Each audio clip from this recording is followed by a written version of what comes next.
We just covered confidentiality, consequences of a breach, and ensuring confidentiality. Now, let us move on to integrity and consequences of integrity failure. Integrity measures the degree to which something is whole and complete, internally consistent, and correct.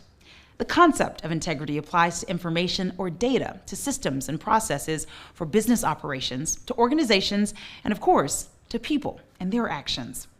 Data integrity can be defined as the property that data has not been altered in an unauthorized manner. Data integrity covers data in storage, during processing, and while in transit. Another definition is guarding against improper information modification or destruction, and includes ensuring information non-repudiation and authenticity. Organizations depend on accurate and reliable information, that is, information that can be trusted.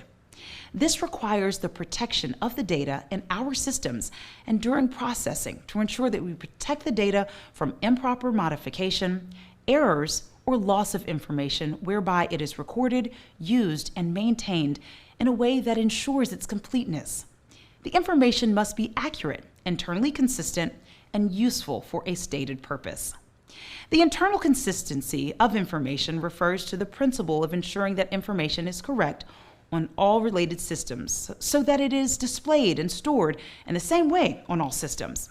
Imagine, for example, if your employer's human resources HR management information systems could hold multiple conflicting versions of your performance appraisals for the same performance period. Which is the correct one?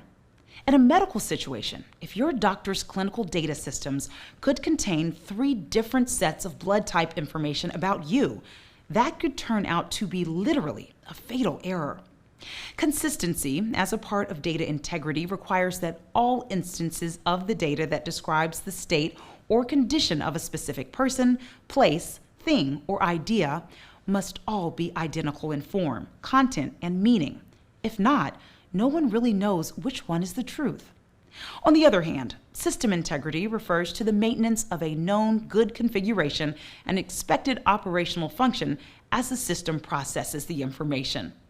For example, the integrity of a transaction where a customer makes a deposit and the system ensures that the deposit is made to the correct account of the correct amount and that all processing steps needed to achieve that have been successfully completed.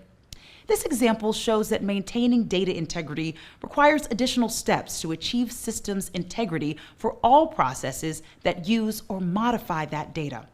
The key to ensuring integrity is a knowledge of state. That is the ability to document and understand the state of data or a system at a certain point, creating a baseline. For example, a baseline can refer to the current state of the information. Then, to preserve that state, the information must continue to be protected at all times through a transaction. Going forward from that baseline, the integrity of the data or the system can always be ascertained by comparing the baseline with the current state. If the two match, then the integrity of the data or the system is intact. If the two do not match, then the integrity of the data or the system has been compromised. Integrity is a primary factor in the reliability of information and systems. Integrity controls include system edits and data validation routines invoked during data entry and update, system, file, and data access permissions, change and commitment control procedures, and secure hashing algorithms. Detective controls include system and application audit trails, balancing reports and procedures, antivirus software, and file integrity checkers that could detect a potential problem with the integrity of the information.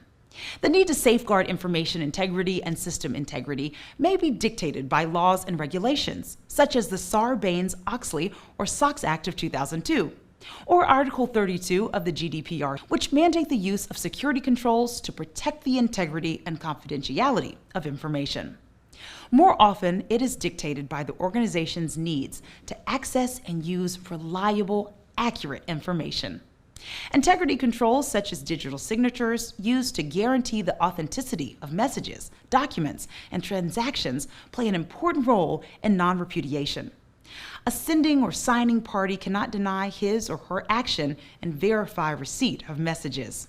Finally, the integrity of system logs and audit trails and other types of forensic data is essential to the legal interests of an organization. The direct operational consequences of integrity failure include an inability to read or access critical files or records, leading to processing errors or other failures in information processing. This can lead to miscalculations and misinformed decision-making by business leaders, managers, and workers at every level of an organization. Integrity failures may also result in inaccuracies in reporting, resulting in the levying of fines and sanctions and inadmissibility of evidence when making certain legal claims or prosecuting crimes. Along with confidentiality, integrity, and availability, these basic terms are expanded to include other key information security attributes such as non-repudiation, authenticity, privacy, and safety, abbreviated as CIANA plus PS. We use confidentiality, integrity, and availability, non-repudiation, authenticity, privacy, and safety to define security. The purpose of these terms is to make security more understandable and easier to define its purpose.